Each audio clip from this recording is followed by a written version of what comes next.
This is Chandni Dinani welcoming you to magnet brains. और अब हम डिस्कस करने वाले हैं different long answer type questions based on the very first chapter of your book which says a triumph of surgery.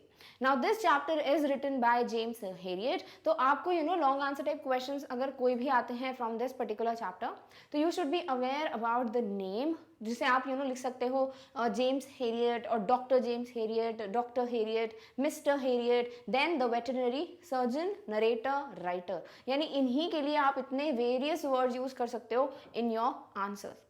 Secondly, you have to be aware about the names of the characters in the poem. First name तो यही है भाई कि James Herriot, the one who is narrating the story and the one who treats Tricky. Clear? Secondly, Mrs. Pumphrey, the rich lady and the owner or the mistress of the dog. And third, the main character who is the dog in the story, जिसका नाम है Tricky. Other than these, दो नाम और दिए हुए हैं इस चैप्टर में. One is the gardener whose name is Hodgkin and second is the greyhound dog जिसका नाम है Joe. क्लियर? इसके अलावा और कोई भी नाम मेंशन नहीं है. There is no name mention in the story other than these 5. Clear? Apart from this, you can 100% get a question which is a value based question. ठीक है? इस चैप्टर से ना आपको बहुत मैसेजेस मिलते हैं, तो डेफिनेटली बहुत से वैल्यू बेस्ड क्वेश्चंस आपको मिल सकते हैं. फॉर एग्जांपल, जैसे excess of anything is bad. Secondly, NCERT question में गिवन एनसीईआरटी जो क्वेश्चंस हैं उनमें से एक क्वेश्चन है कि आजकल के पेरेंट्स भी क्या ऐसे ही होते हैं जैसे मिसेस पंफ्रे है. इज इट राइट और नॉट? तो ये सारे जो क्वेश्चंस हैं इनमें आपको यही बताना है कि definitely excess of anything and everything is bad. If you want to use anything or if you want to show love and concern to anyone, it should be in limits, because over of anything, over pampering, over concern या फिर more than required अगर कोई चीज़ आप provide करते हो, definitely that somewhere spoils the person, the animal or the health. For example फिर आपको support करना पड़ेगा giving the example of tricky the dog, that this dog required only and only proper balanced diet, proper exercise and a limited amount of love and concern, not this much. और जो हमारी जो character है Mrs Pomfrey, she was somewhere over pampering tricky, जिसकी वजह से उसकी health क्या हो रही थी, हैम्पर होती थी. सी ऑल्दो हम बोल सकते हैं कि Mrs Pomfrey was like a one जो कि बहुत प्यार करती है अपने डॉग से, तो that is something we can expect. But वो एक्सपेक्टेशंस जो हम रख रहे हैं ना उनसे, ये तो चलो ठीक है, ऑब्वियस सी बात है, कोई भी ओनर के लिए उनका पेट बहुत ज़्यादा प्यारा होता है, but we also expect from her to be a little sensible, right, to be a little, बोल सकते हो कि इग्नोरेंट ना रहे वो. She should be a good observer कि ट्रिकी के ज़्यादातर ओवर फीड करने से या ट्रिकी को इतनी ज़्यादा लग्जरी देने के लिए कि उसको एक्सरसाइज नहीं कराना एंड ऑल, ये सब चीज़ें क्या कर रही थी, ट्रिकी की हेल्थ को स्पॉइल कर रही थी. यानी ultimately she could have lost tricky अगर राइट मोमेंट पे ट्रीटमेंट नहीं होता तो, राइट. तो ये सब चीज़ें आपको सपोर्ट करते हुए बतानी है if you get a question कि excess of anything is bad. फिर टुडेज जनरेशन की बात करें तो डेफिनेटली देयर आर पेरेंट्स जो कि अपने बच्चों को बहुत ज़्यादा स्पॉइल कर देते हैं, उनको हर चीज़ की लग्जरी देते हैं, उनके पास हर एक गैजेट होता है, देन उनके पास कितना भी जंक फूड खा सकते हो, देयर इज़ नो लिमिटेशन. तो ये सब चीज़ें क्या करती हैं, फर्स्ट ऑफ ऑल तो उनकी हेल्थ को स्पॉइल करती हैं, सेकेंड ऑफ ऑल उनके फ्यूचर को स्पॉइल करती हैं, थर्ड थिंग जो बच्चे हैं वो क्या हो जाते हैं, डिपेंडेंट हो जाते हैं. दे आर लाइक कि जो लाइफ है दैट्स अ केक वॉक, ऐसा लगता है बड़ी ईजी है और कुछ भी डिफिकल्टीज नहीं होंगी. तो जब वो कोई भी हर्डल या कोई भी डिफिकल्टी फेस करते हैं, they are not able to tackle with it, because for them life was something which was provided to them easy, right, बहुत ही बढ़िया चिल सी लाइफ होती है, ऐसा उनको लगता है, but this is not the reality. तो कहीं ना कहीं बच्चों की जो ग्रोथ है वो हैम्पर हो जाती है और वो आगे जाके अपनी डिफिकल्टीज को फेस नहीं कर पाते. तो डेफिनेटली ओवर पैम्परिंग जो है वो एक हर्डल हो सकता है, एक रीज़न हो सकता है जो कि स्पॉइल कर रहा है किसी की भी लाइफ या हेल्थ को.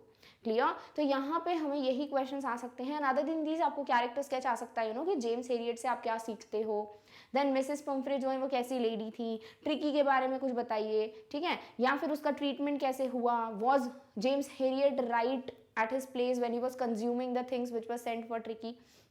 तो these are an number of questions जो कि डायरेक्ट आपके एक्सट्रैक्ट बेस्ड हैं. If you are aware of the story, if you know how to properly start and write the body part and also the ending of the answer, definitely बहुत easy questions आएंगे इस चैप्टर से. Clear? All right, now let's solve a lot of questions based on this particular chapter so that we can just cover the complete story. All right, so the very first question जो हमसे पूछा गया है says excess of everything is bad, comment with reference to a triumph of surgery. यानी कि आपको सिर्फ ये जो लाइन है, जो स्टेटमेंट है इसे तो elaborate करना ही है, but also you have to give the instances from the chapter, all the supporting lines, कि जिससे आप प्रूव कर सकते हो कि जैसे A Triumph of Surgery में the way Mrs. Pumphrey was treating Tricky, the way she was over pampering her, कहीं over pampering him, कहीं ना कहीं वो चीज़ें क्या कर रही थी, they were going excess, ठीक है ना, और वो एक्सेस जो है वो क्या करती है, अल्टीमेटली ट्रिकी की हेल्थ को खराब कर देती है। क्लियर? तो वही हमको सपोर्ट करते हुए इस स्टेटमेंट को ये इंस्टेंसेस देने हैं,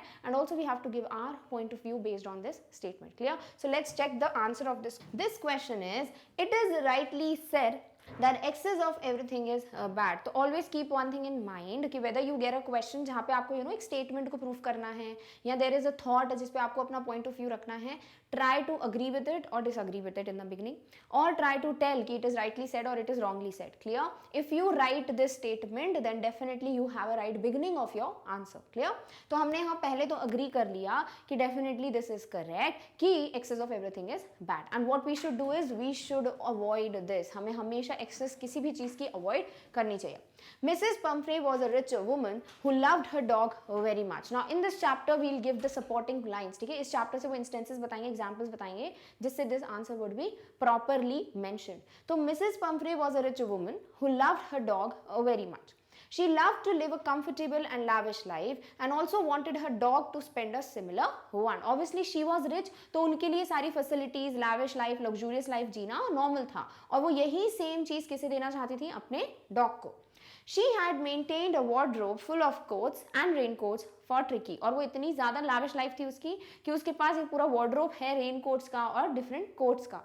Separate night bed, day bed, breakfast bowl, lunch bowl, supper bowl, toys, etc. were used for Tricky. Tricky के लिए हर एक चीज़ स्पेशल होती थी, उसका डिफरेंट बोल होता था for breakfast, for lunch, for dinner, right? उसके पास डिफरेंट बेड थे, day bed, night bed, then he had a lot of toys, और ये सब चीज़ें जो हैं यूज़ की जाती थी to take care of Tricky. Apart from this, she used to overfeed Tricky out of her love and concern, and what else she did was she always used to overfeed. Normally जो खाना वाना खिलाना that's तो okay, that's तो required, but वो क्या करती थी, वो overfeed करती थी, ज़रूरत से ज़्यादा खिला देती थी Tricky को। She used to serve him cod liver oil and malt between the main meals and Horlicks after dinner to give him strength. And she told also Mr. Harrier that she thought maybe Tricky इतना ज़्यादा tired feel इसलिए कर रहा है because he is suffering from malnutrition. Although he was he was given everything to eat, but उनको लगता था कि भाई malnutrition से ही suffer कर रहा है, तो she used to give him malt, God liver oil and Horlicks so that उसकी स्ट्रेंथ बिल्डअप हो। क्लियर? तो ये सारी हम इंस्टेंसेस क्यों बता रहे हैं, टू प्रूव कि ये सब क्या है, एक्सेस में हो रहा है, and then we will tell कि इसका एक्सेस जो है उसका क्या नेगेटिव इंपैक्ट पड़ा and why excess of everything is bad. Clear? Alright, let's continue this answer. She never realized that Tricky was a greedy dog and would not refuse to eat any time, and this would affect his health. तो obviously dog के part पे तो हम बोल नहीं सकते ना, he is not the one जो सोचेगा कि मेरी health खराब हो जाएगी and all. It was Mrs. Pumphrey who should have realized that this overfeeding is somewhere impacting the health of Tricky in a negative manner, right? क्योंकि उनको पता था कि Tricky कभी भी खाने को मना नहीं करेगा, तो ऐसा नहीं उसको भूख लगी है क्या, but he was greedy in terms of food. She could not even refuse to give Tricky cream cakes and chocolates, और वो कभी भी रिफ्यूज़ नहीं कर पाती थी, मना नहीं कर पाती थी कि ट्रिकी को मैं कुछ ना दूँ या चॉकलेट्स वगैरह स्वीट्स वगैरह बंद करने को कही है, तो शी वॉज कंपेल्ड कि नहीं भाई मुझे तो ये सब उसको देना ही है। Her overfeeding worsened Tricky's condition, and the way she was overfeeding Tricky, definitely वो क्या कर रहा था, वो कंडीशन खराब कर रहा था किसकी, ट्रिकी की। This made the dog lazy, inactive and obese, and all these things जो कि excess में हो रहा था, ultimately it made what, Tricky to turn out to be a lazy dog, an inactive dog and also an obese dog. He used to lie on his rug and pant all day long. Mrs. Pumphrey fed him excessively, spoiling Tricky's health to such an extent that he had to be hospitalized. तो इतना ज़्यादा overfeed कर दिया था. This was such a excessive thing done at the part of Mrs. Pumphrey कि उन्होंने ये सब चीज़ें करके क्या किया, ultimately एक ऐसा point ला दिया, एक ऐसी situation ला दी जहाँ Tricky को hospitalize करना पड़ा. Even in the hospital, she continued to send eggs, wine and brandy for Tricky. And although he was not well, उसको hospitalize किया, but then too she was not able to understand the thing. और वो क्या कर रही थी, same चीज़ें वापस भेज रही थी for Tricky. Thus, Mrs. Pumphrey's excessive love and concern for Tricky proved to be fatal for him and led him to be hospitalized. तो इसीलिए एक्सेस जो था ना, ये सब चीज़ें इन्हीं की वजह से क्या हुआ, गलत हो गया किसके साथ, ट्रिकी के साथ, and ultimately it prove to be fatal, it prove to be harmful for Tricky. And sort of वो तो अच्छा है कि मिस्टर हेरियट न्यू कि how to treat Tricky at the right time, otherwise he could have lost his life too. तो ये सब चीज़ें क्या बताती हैं कि एक्सेस जो था ना, उसी की वजह से इतना ज़्यादा डिफिकल्टीज देखने को मिली, इतना ज़्यादा इम्पैक्ट पड़ा ट्रिकी की हेल्थ पे. And thus we can say yes, excess of everything is bad. Clear? तो this was the way we have proved the answer at based on the question, based on the chapter. अब यहाँ पर आप चाहो तो you can give more pointers from your mind कि definitely excess of anything is bad. If you use anything in excess और if you provide anything in excess, that definitely results into hampering the growth and the health of anyone. तो आप इस तरीके से एक दो lines और add कर सकते हो. You can just elaborate the statement, but giving the examples in the same way would be better. जो कि चैप्टर का भी आप बता दोगे. You would tell the examiner कि आप अवेयर हो about the chapter and also what you understood. Clear? Alright. Next question is what values can be learn from mister James Herriot. अब ये जो मिस्टर जेम्स हेरियट हैं, who is a veterinary surgeon, तो आप introduction दोगे पहले तो कि ये हैं कौन. ठीक है ना, ये एक वेटनरी सर्जन हैं, बहुत ही अच्छे प्रोफेशनल हैं. आप क्या वैल्यूज सीखते हो इनसे कि ये जो है एक स्मार्ट पर्सन है. ठीक है, he is a very good doctor. ऐसा नहीं था कि वो डॉक्टर हैं तो उनका जो प्रोफेशन है कि भाई मेडिकल ट्रीटमेंट ही देना है, ऑपरेशन, सर्जरी, इंजेक्शंस, मेडिसिन यही फॉलो करने हैं, ऐसा नहीं था. उनको पता था प्रॉपरली कि एग्जैक्ट ट्रीटमेंट क्या चाहिए किसको, ट्रिकी को, और उन्होंने वही दिया उसको. क्लियर? सेकेंडली, वो एक टैक्टफुल इंसान थे. उन्हें पता था कि मिसेस पंफ्रे को किस तरीके से कन्विंस करना है कि ट्रिकी को उनसे दूर लेके जाना पड़ेगा. अगर वो कोई नॉर्मल दूसरा कोई इंसान होता तो डायरेक्टली बोल देता कि नहीं, आपके पास नहीं रख सकते ट्रिकी को, क्योंकि आप जो है उसे ओवरफीड कर रही हैं and that is the thing जिसकी वजह से वो बीमार हो रहा है. तो क्या होता, मिसेस पंफ्रे जो है वो रियलाइज थोड़ा करती, वो पहले भी नहीं कर पाई रियलाइजेशन. बट यहाँ पर जो हेरियट है, डॉक्टर हेरियट, उन्होंने क्या किया, ही used his brain and very tactfully, बहुत ही चालाकी से उन्होंने क्या किया, मिसेस पंफ्रे को बोला कि उसको हॉस्पिटलाइज करना पड़ेगा for around 14 days and he took the dog over with him. तो कहीं ना कहीं ये प्रूव करता है कि हाँ, दीज वर टू वैल्यूज जो कि हम ले सकते हैं. Other than this, he was a very good person, he was a good man, क्योंकि वो समझ पा रहे थे मिसेस पंफ्रे वरीड है and he just took the treatment in a very nice way. और उन्होंने कॉल करके उनको बता भी दिया कि हाँ, आप आके उनको लेके जा सकते हो. Clear? Alright, let's answer this question. So Mr. James Herriot was a capable veterinary surgeon who treated Tricky. बिल्कुल capable थे वो, एक अच्छे डॉक्टर थे, क्योंकि वो इसी वजह से ट्रिकी को बहुत अच्छा ट्रीटमेंट दे पाए थे. He was a very compassionate, wise and sympathetic human being. He was definitely compassionate क्योंकि वो खुद कार रोकते हैं, खुद ही ट्रिकी के बारे में बात करते हैं, उनको बुरा लगता है ट्रिकी की कंडीशन को देखकर. सेकेंडली, वो बहुत वाइज है, यानी he is smart enough, he has brains, क्योंकि वो अंडरस्टैंड कर पाए थे, एनालाइज कर पाए थे कि क्या है सिचुएशन ट्रिकी की और उसको क्या प्रॉपर ट्रीटमेंट की ज़रूरत है. And also he was a sympathetic human being. He showed his capabilities almost immediately when he advised Mrs. Pumphrey to put Tricky on a strict diet after understanding his symptoms. क्या लिखा है कि वो Mrs पिम्फ्रे को right advice दे पाए थे कि किस तरीके से उसको ट्रीटमेंट देने की जरूरत है ट्रिकी को, किस तरीके से राइट टाइम उसको हॉस्पिटलाइज करने की जरूरत है, and what exactly are the symptoms, what exactly is the cure जो कि उसको रिक्वायर्ड है. He is a tactful person as he knew exactly how to free Tricky from the spoiling love of Mrs. Pumphrey for his betterment. तो definitely वो जो है एक right doctor थे, बिल्कुल उनमें टैक्ट्स थे. क्यों? क्योंकि वो समझ पाए थे किस तरीके से कन्विंस करना है मिसेस पंफ्रे को कि मुझे ट्रिकी को हॉस्पिटल में लेके जाना है. He adopts a practical approach to treat Tricky and does not operate upon the poor dog unnecessarily. And he was also a smart practical person, क्योंकि उन्होंने एक practical approach लिया. उन्हें पता था कि भाई खाना is the thing and exercise is the thing जिसकी वजह से वो जो है सफ़र कर रहा है ट्रिकी. तो उनको पता था कि ये दोनों चीज़ें अगर मैं करवा दूँ कंट्रोल में तो डेफिनेटली ट्रिकी ठीक हो जाएगा. क्लियर? तो उन्होंने अननेसेसरी ऑपरेशन नहीं किया कि हाँ फैट रिमूव कर देते हैं या अननेसेसरीली उसको इंजेक्शंस दे दिए, मेडिसिन दे दिए, नहीं. He knew what exactly has to be done, he took the practical approach and that's why he was a very practical person. Clear? Alright.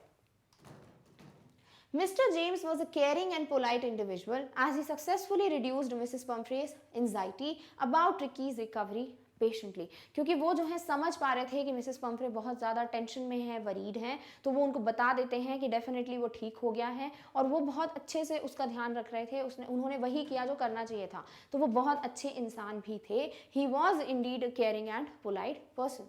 He was in all a good human being and a successful professional. और definitely वो बहुत ही अच्छे human being और एक successful professional है, एक सही doctor हैं, और यही सारी चीज़ें जो हैं कि पोलाइट हैं, टैक्टफुल हैं, सक्सेसफुल हैं, केयरिंग, कंपैशनेट, ओबीडियंट पर्सन है. तो ये सारी चीज़ें जो हैं, ओबीडियंट इन द सेंस कि उन्होंने अपने प्रोफेशन को बिल्कुल प्रैक्टिकलिटी के साथ फॉलो किया है, उन्होंने ओबे किए अपने real professional rules. Clear?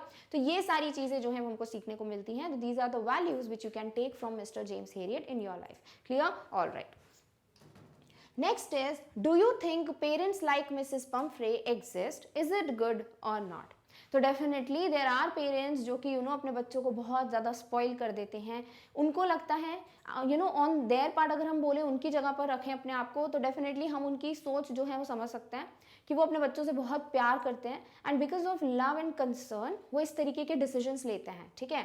They give everything to their child. हर एक चीज़, हर एक फैसिलिटी प्रोवाइड करते हैं, हर एक चीज़ हाथ में मिलती है, स्पून फीड करते हैं. राइट? तो ये सब चीज़ें होती हैं. उन्हें डिफरेंट गैजेट्स दिलाते हैं, वो जिस चीज़ पर हाथ रखें दे गेट इट. पर इससे होता क्या है? इससे finally something bad is going to happen. Definitely it is not at all good. क्यों?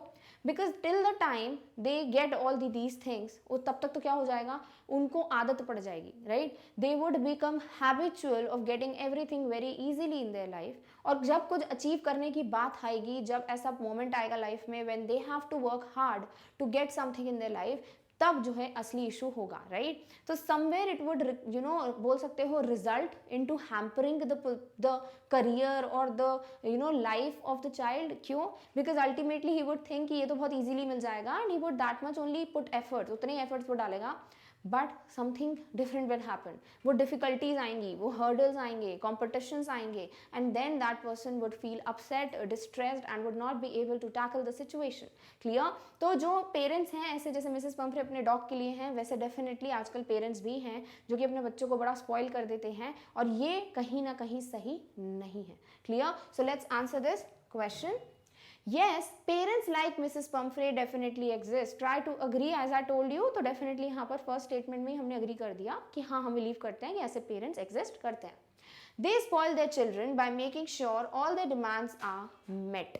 They make sure कि मेरे बच्चे ने जो मांगा उसको मिलना है. ठीक है? तो इसीलिए if they give everything very easily, if they don't tell their child चलो ठीक है सब कुछ दे दो, but you should also make your child realize that this is not something जो easily मिल जाता है. इस चीज़ के लिए बड़ा हार्ड वर्क करते हैं पेरेंट्स. ठीक है? If you just try to give the values also with that thing to your child, फिर वो सही है. But जो over pampering की बात है वो क्या है? गलत है. They spoil their children in the name of love and concern. They spoil their social habits, feed them with junk, etc. यानी क्या क्या करते हैं? वो उनकी सोशल हैबिट्स बिगाड़ देते हैं, उनको डिफरेंट गैजेट्स दे देते हैं. क्लियर? और इसकी वजह से क्या करते हैं? उनको जंक वंक खिलाते हैं बहुत ज़्यादा, और ये सब चीज़ें करके वो उनको स्पॉइल कर रहे हैं. This kind of a behavior is very harmful for children. Such overprotective parental behavior hinders their growth as adults. यानी when they are small children, that time nothing would change or nothing would be that severe for them. But जब वो adults में change होते हैं, जब वो बड़े होने लगते हैं, definitely उनके लिए ये चीज़ negative aspect की तरह सामने आती है. In fact, it sows the seeds of greed and dependency in them. कहीं ना कहीं जब सारी चीज़ें मिलने लगती है, temptations और बढ़ने लगते हैं, greediness आ जाती है, selfishness आ जाती है. Secondly, dependent हो जाते हैं ये, क्योंकि इनको हर एक चीज़ हाथ में मिलती है, और क्या हो जाता है उससे डिपेंडेंसी आ जाती है कि आई गेट एवरीथिंग. राइट? तो ये दो चीज़ों की बोलते हैं कि बीज बो दिए जाते हैं. They sow the seeds which will turn into a plant, huge plant of selfishness and dependency which will which is not easy to cut. Clear? तो ये जो है हम यहाँ पे लिख सकते हैं कि definitely it sows the seed of greediness और selfishness and dependency in their brains. They become stubborn and do not learn to value anything. Stubborn यानी बहुत जिद्दी हो जाते हैं. ठीक है? और उसके बाद उनको किसी चीज़ की वैल्यू भी नहीं लगती. हर एक चीज़ इजीली मिल जाती है तो वैल्यू समझ नहीं आती. For them hard work is a myth as they get everything easily. And for them क्या होता है? हार्ड वर्क जो है, मेहनत जो है, एक मिथ होता है, एक झूठ होता है. उनको लगता है हार्ड वर्क से कुछ नहीं होता है, तो ईजिली मिल जाता है. और इस चीज़ की वजह से कहीं ना कहीं उनकी लाइफ में ग्रोथ में हैम्परिंग या फिर बोल सकते हो बहुत प्रॉब्लम्स आती हैं. Clear? All right. Children who are pampered a lot often fail to face the hardships of life. Pampering children in moderation is healthy, but excess of it is harmful. तो over pampering जो है वो गलत है, it's never told कि pampering गलत है, that is तो रिक्वायर्ड, राइट। फॉर एग्जाम्पल जब हम एक चैप्टर पढ़ रहे थे फ्रॉम द प्रीवियस बुक, तो उसमें जो डॉग्स या फिर पेट्स के लिए जो लाइन्स दी थी उसमें क्या था कि डेफिनेटली आपको लव कंसर्न दिखाना है। अगर आप वो नहीं कर सकते हो, अगर एक भी मेंबर फैमिली का अग्री नहीं करता to own a pet, just drop the idea, यही मेंशन था उसमें, राइट। तो यहाँ पे भी वही चीज़ है कि you have to show love and concern for your child, but over concern करना, ओवर पैम्पर करना, ये सब चीज़ें क्या हैं, गलत हैं। तो इससे क्या होता है, वो अपनी हार्डशिप्स, डिफिकल्टीज जो है लाइफ की वो फेस नहीं कर पाते। And pampering in moderation is healthy, बिल्कुल हेल्दी होता है क्या, अगर मॉडरेशन, एक लिमिट में आप पैम्पर करो अपने बच्चे को, but excess of it is harmful, as it can be said excess of anything is harmful.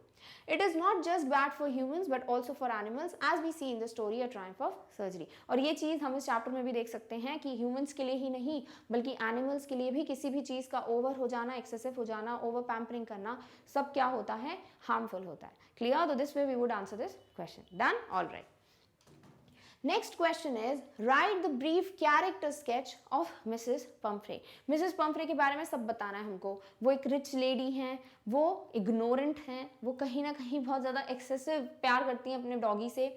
Next चीज़ ये है कि वो काइंड हार्टेड भी हैं, राइट, क्योंकि वो भले ही बोलती है ना कि मैं कोशिश कर रही हूँ कि उसकी स्वीट्स वगैरह कट करूँ, कम दूँ उसको, बट जब मैं उसको देखती हूँ कि इस तरीके से वो टायर्ड फील करता है, आई जस्ट रिलैक्स, ठीक है ना, यानी कि मैं जो हूँ रिलैक्स्ड हो जाती हूँ, मैं वापस उसको चीज़ें देने लगती हूँ, यानी वो काइंड हार्टेड भी हैं। She is definitely a very good lady, very good बोल सकते हो owner of the dog, very good mistress of the dog, but she was ignorant, she was not able to realise, और कहीं ना कहीं वो सिली हरकतें कर देती थी जिसकी वजह से क्या हुआ, ट्रिकी को बहुत सफर करना पड़ा। क्लियर? तो let's answer this question. Mrs. Pumphrey was a rich lady. She was an ignorant kind of person. She had a pet dog Tricky whom she loved more than anything. Definitely she was a rich lady, but she was ignorant as well because she was never able to realize कि उनकी overfeeding की वजह से क्या हो रहा है, Tricky की health hamper हो रही है। She had a pet dog tricky, और उनका कौन सा डॉग था, एक पेट डॉग था जिसका नाम है ट्रिकी, और जिससे वो किसी से भी इतना प्यार नहीं करती थी वो जितना अपने पेट डॉग से करती थी। She was foolishly indulgent and would pamper the dog and show love in a very different way.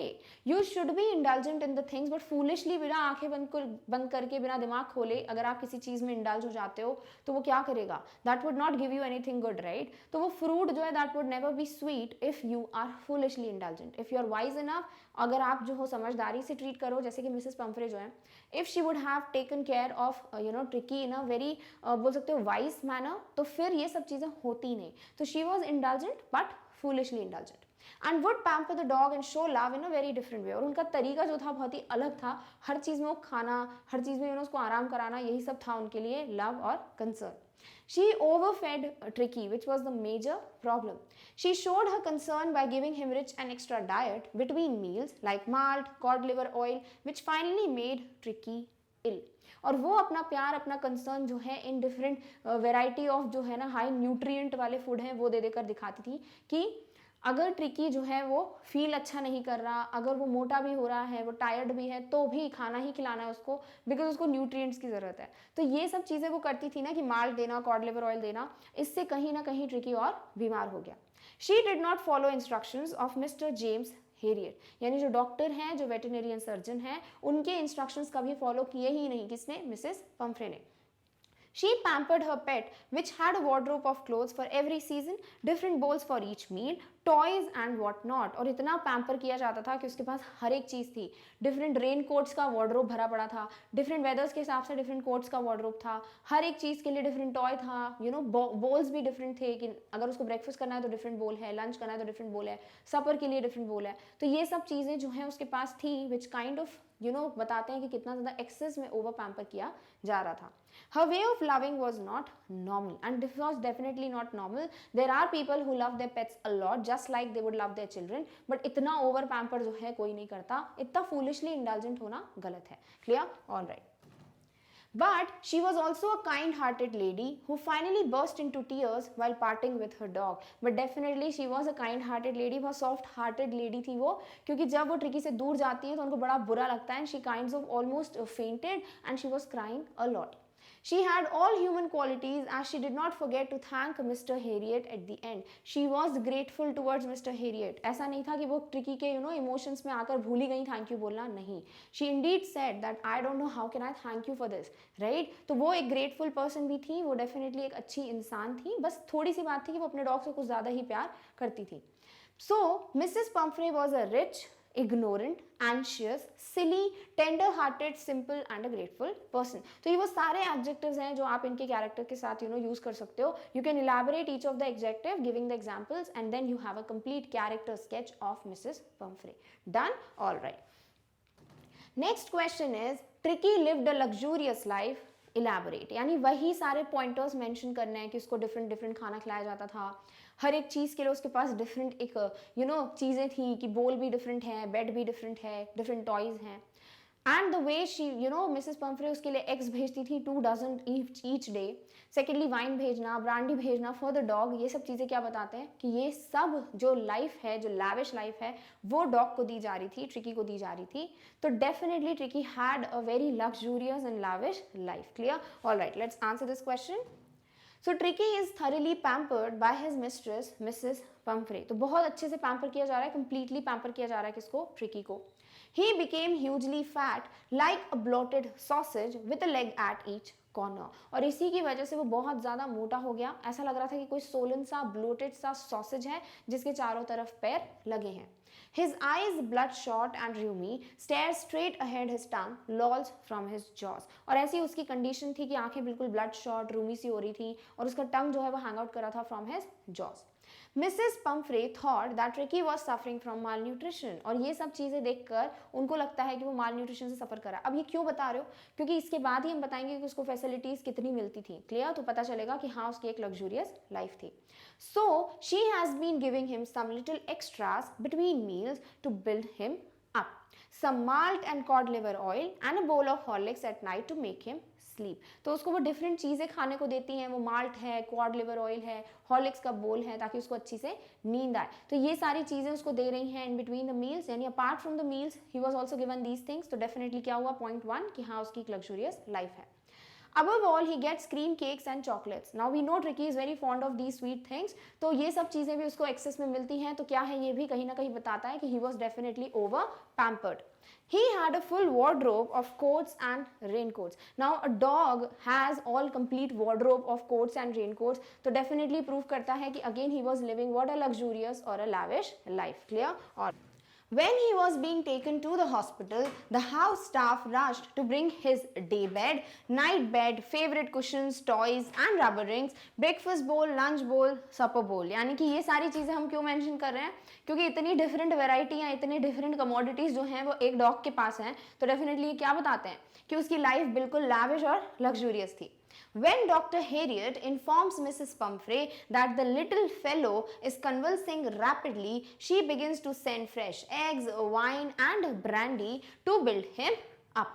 तो जब वो पता चलता है उनको कि ट्रिकी की तबीयत अब ठीक हो रही है, रिकवर हो रहा है, तो वो एग्स, वाइन और ब्रांडी भी भेजने लगती हैं फॉर ट्रिकी. तो ये सारी जो चीज़ें हैं ना कि इस तरीके से ओवर पैम्पर करना, डिफरेंट वार्डरोब्स होना, डिफरेंट चीज़ें होना for everything, every part of the day हर एक चीज़ सेपरेट होना उसके पास.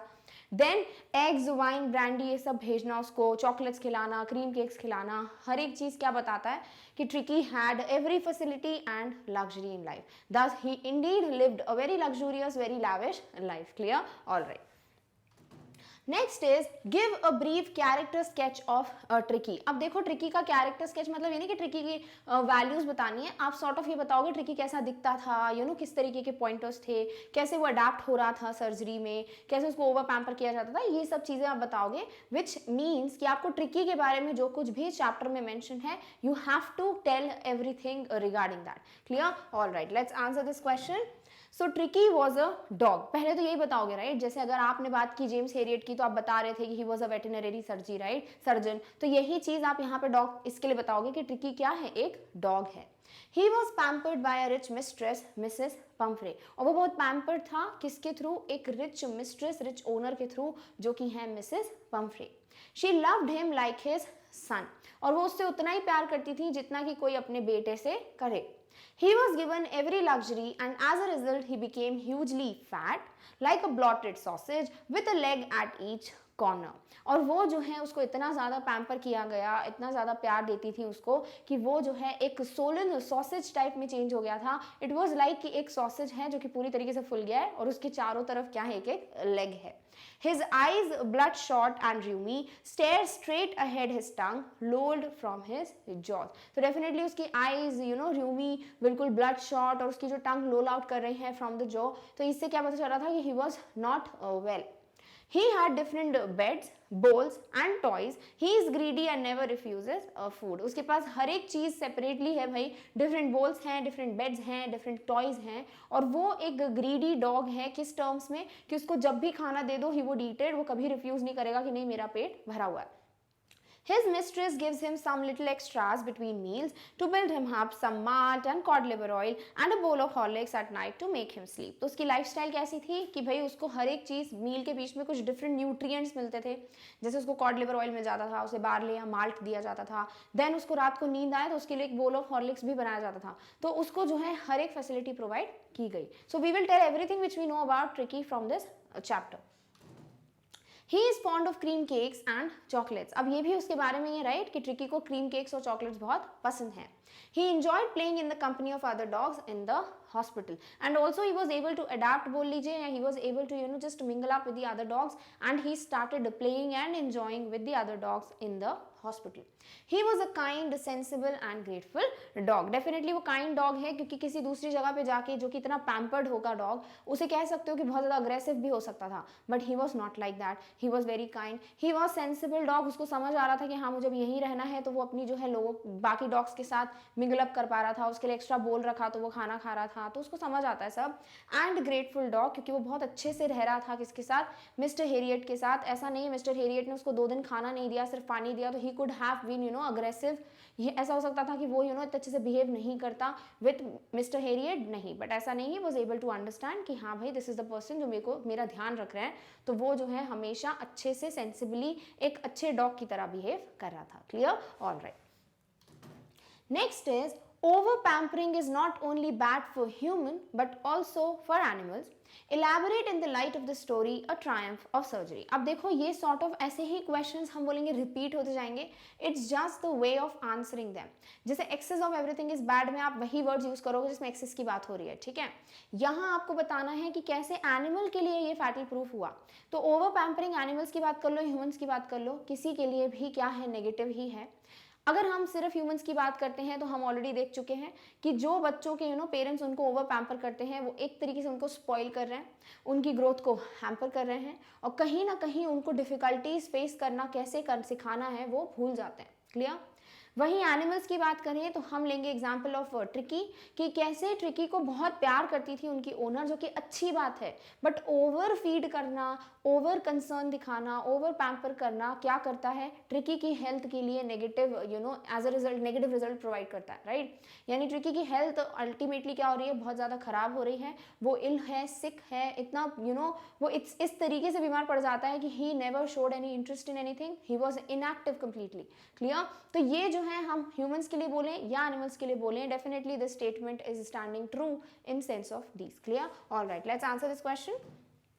Children are over pampered by the parents due to their love and concern towards them. They see now what you can do is आप यहाँ पर begin कर लो with कि it is rightly said, yeah I do agree that over pampering is bad for humans and animals. ठीक है, वो चीज़ कर लो आप. यहाँ पर आप add कर सकते हो in the beginning कि definitely over pampering is bad और harmful for both humans and animals. नहीं अगर लगता है कि नहीं मैं भूल गया, don't cut it, don't just overwrite. क्या करो at the end mention कर दो. So it is rightly said that over pampering is bad for both humans and animals. Clear? So children are over pampered by the parents due to their love and concern towards them. When this love and concern is not shown in the limit, it spoils the children. Definitely बच्चों को जो है parents प्यार करते हैं, उनका concern होता है, टेंशन होती है, इसीलिए उनको इतना ज़्यादा ध्यान देते हैं उन पे.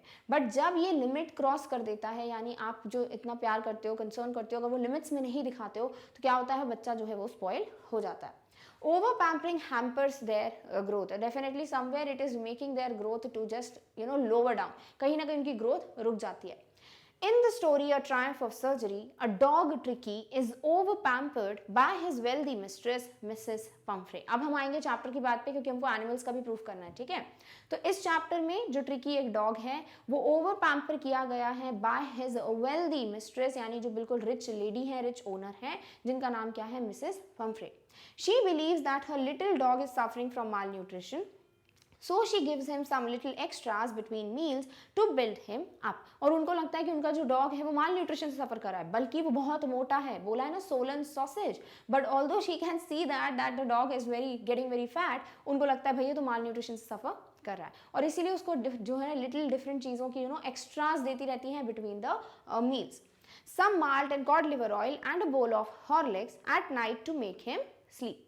Above all he gets cream cakes and chocolates। चलो ये चीज़ न्यूट्रिएंट्स की बात मान लेते हैं, बट स्वीट कट करने के लिए जब बोला है डॉक्टर हेरियट ने, then too she keeps continuously gives क्या, cream cakes and chocolates.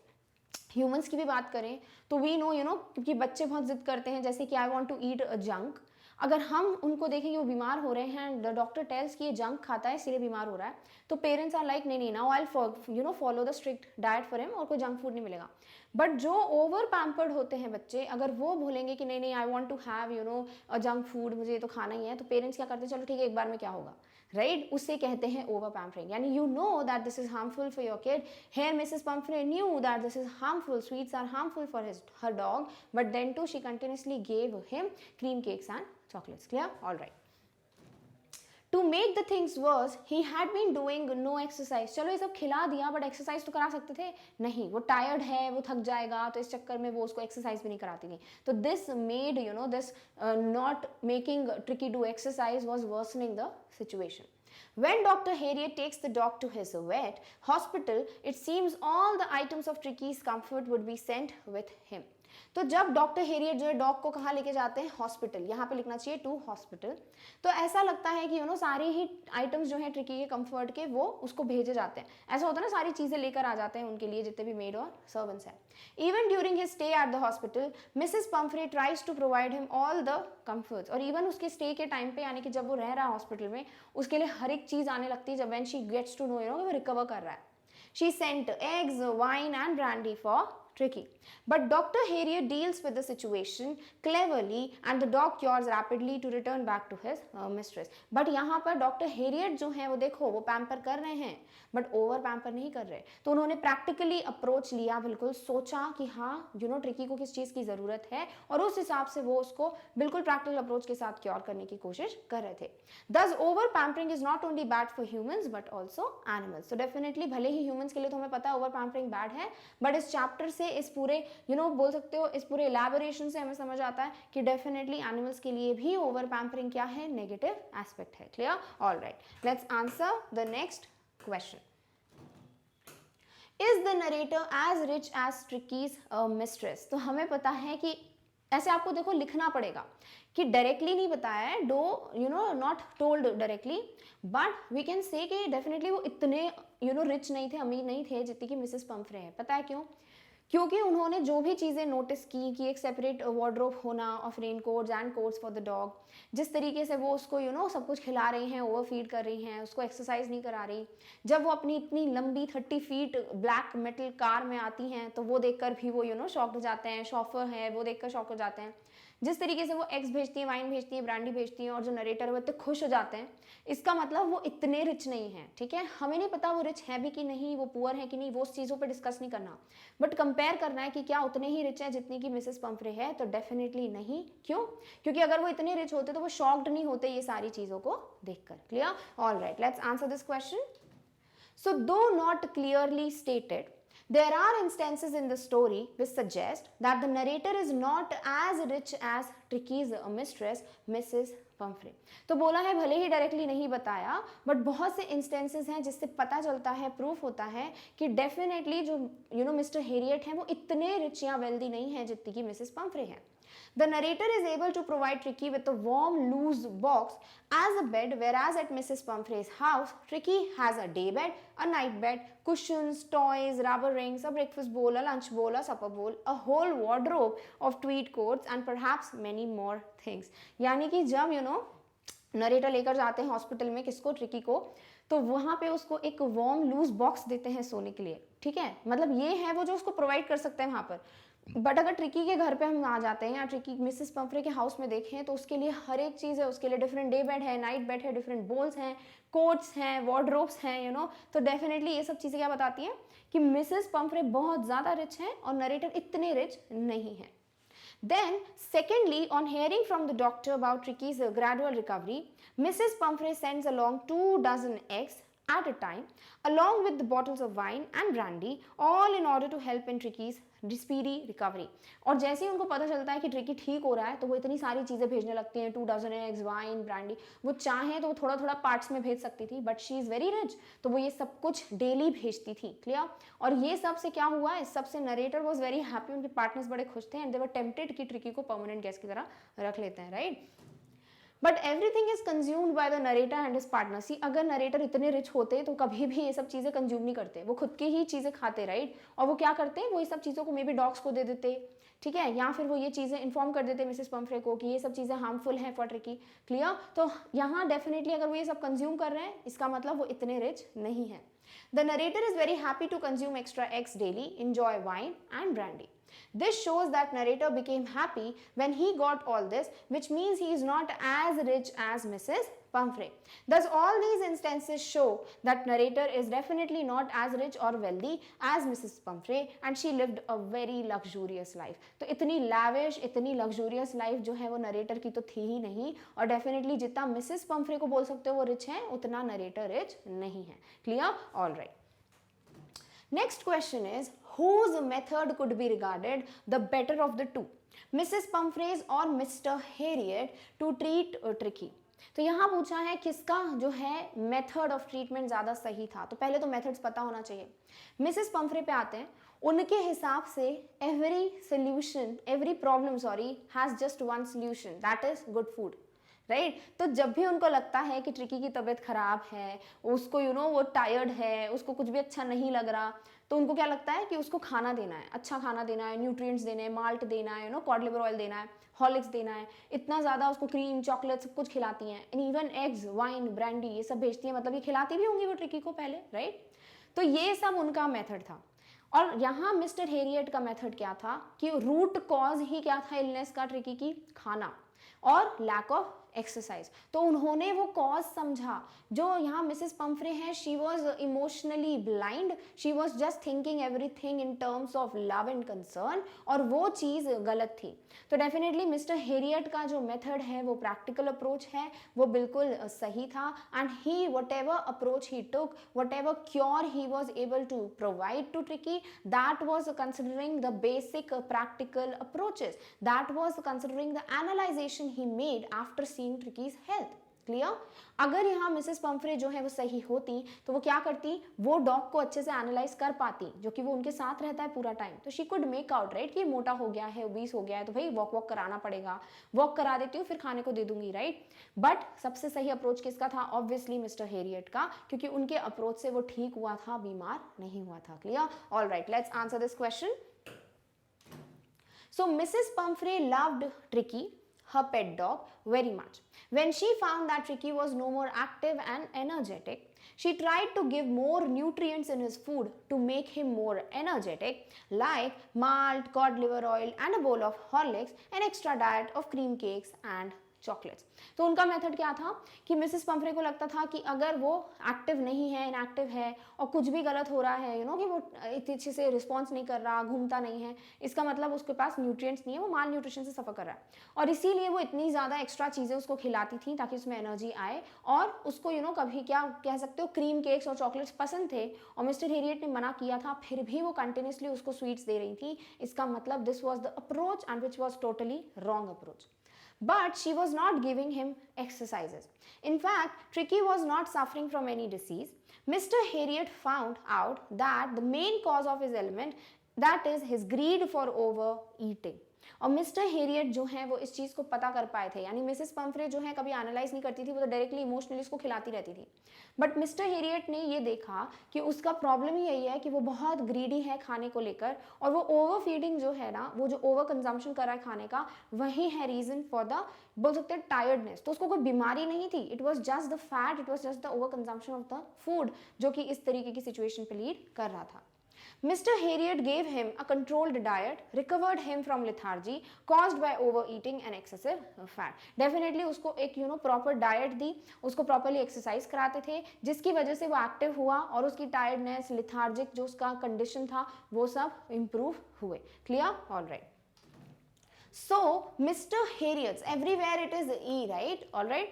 So Mr. Harriet's method could be regarded better of the two, as he understood the cause and remedy of the disease. तो definitely Mr. Harriet का method correct क्यों था? क्योंकि उन्होंने पहले समझा कि cause क्या है, root क्या है. For example, कोई भी problem आप face करते हो लाइफ में और आप डायरेक्टली उसको सॉल्व करने लगते हो, तो वो आपका गलत अप्रोच है.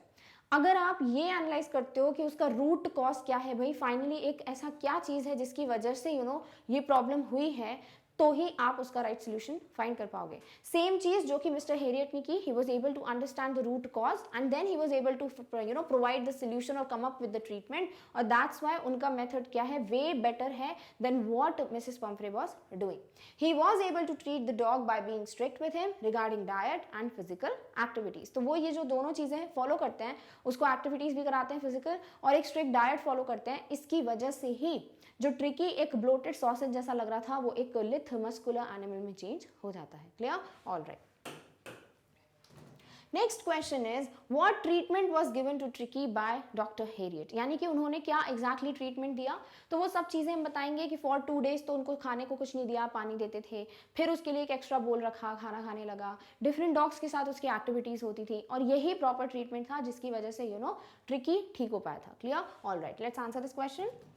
So when Tricky stopped eating everything and was suffering from bouts of vomiting, Mrs. Pumphrey called Mr. Harriet, yeah, Dr. Harriet. When Mr. Harriet looked at the dog, he immediately understood that Tricky did not need any medicine. तो जब tricky की हालत बहुत ख़राब हो गई थी, जब वो कुछ नहीं खा रहा था, अपने फेवरेट डिशेस भी कंज्यूम नहीं कर रहा था, he was just sitting on the rug and he was just panting, तो मिसेस पंफ्रे जो है वो कॉल करती हैं किसको, डॉक्टर हेरियट को, to inform him. When doctor Herriot arrives at Mrs Pumphrey's residence, तो वो क्या देखते हैं कि जो ट्रिकी है उसको किसी मेडिसिन की ज़रूरत नहीं है, उसको तो बल्कि मिसेस पंफ्रे से दूर रखने की ज़रूरत है फॉर सम डेज, ताकि एक प्रॉपर डाइट और एक्सरसाइज वो फॉलो कर पाए. He was sick because he had consumed excess of food. He understood that Tricky should stay away from Mrs. Pumphrey for some days. और वो समझ आते हैं कि क्योंकि उसने excess of खाना खा लिया है, इसी की वजह से he is not well, और उसको Mrs. Pumphrey से थोड़ा टाइम दूर रखने की ज़रूरत है. So he told Mrs. Pumphrey that Tricky has to be hospitalised, और इसीलिए वो बहुत टैक्टफुल तरीके से बोलते हैं कि नहीं भाई, इसको अंडर ऑब्जर्वेशन रखना पड़ेगा, हॉस्पिटल में रखना पड़ेगा. For 2 days mister Herriot gave no food and only plenty of water to Tricki. Slowly he began giving him food as per the requirement. और पहले तो 2 दिन तक उन्होंने कोई खाने को नहीं दिया, बिकॉज वही तो प्रॉब्लम थी, राइट. फिर उसको सिर्फ पानी देते रहे, एंड आफ्टर 2 days फिर स्लोली एंड स्टेडली वो उसका खाना जो है प्रॉपर बैलेंस डाइट उसको प्रोवाइड करने लगे. Clear? All right. He was served food with other dogs and was made to run and play also with them. तो यहाँ क्या बोल रहे हैं कि उसको जो है खाना प्रॉपरली सर्व किया जाता था जितना रिक्वायर्ड है, एंड ऑल्सो वो बाकी डॉग्स के साथ जो है खेलने जाता था, तो उसकी फिजिकल एक्टिविटी भी हो जाती थी. He joined them in their friendly scrimmages. और ट्रिकी जो है, जिसको सिर्फ घर पे बैठ के खाने की आदत है, हर एक चीज़ हाथ में मिलने की आदत है, वो अब इन चीज़ों को एंजॉय कर रहा था क्योंकि उसने कभी ये लाइफ देखी नहीं थी. तो ये जो फनी सी फाइट्स होती थी डॉग्स के बीच में, वो भी वो एंजॉय करता था. Gradually he learn the art of hunting rats in the old hen house, fighting like a tiger for his share at meal times. और डेफिनेटली उसने फिर हंटिंग भी सीख ली ऑफ द रैट्स, और फिर उसको समझ आने लगा था कि किस तरीके से एक टाइगर की तरह वो हंट करता था अपने खाने के लिए. तो he knew how to do this. और यही सब तो होती है फिजिकल एक्टिविटीज जो हर एक एनिमल को चाहिए होती हैं. In other words, he was leading a normal life which he never had done with Mrs. Pumphrey. Soon Tricky became normal without taking any medicine. तो वो एक normal life जी रहा था जो कि कोई अभी तक नहीं उसने देखी थी, क्योंकि उसको बहुत lavish life दी जा रही थी. और जब तक normal life वो नहीं जीता, जब तक normally hunting, खाने के लिए लड़ना, एक्टिविटीज़ करना वो नहीं सीखता, वो क्या होता, वो कभी ठीक नहीं हो पाता. तो प्रॉपर जो ट्रीटमेंट है वो ये था. It was not the medicine, it was not the operation जो कि परफॉर्म किया गया था. इट वॉज द प्रॉपर, बोल सकते हैं, observation of doctor Harriet, proper providing the food and the exercise, जिसकी वजह से ट्रिकी अल्टीमेटली ठीक हो गया. Clear? All right. So with this we come to an end of our topic, which is long answer type questions based on the chapter A Triumph of Surgery. With this also we come to an end of this first chapter. I hope you are very much clear with the complete story, with the complete chapter. Now in the next video we will start the second chapter, which is A Thief's Story, written by Ruskin Bond, and I hope you will like the story. So in the next video we will meet very soon. Till then, take care of yourself. और इस topic की notes की link आपको description box में मिल जाएगी. Thank you so much for watching. Bye.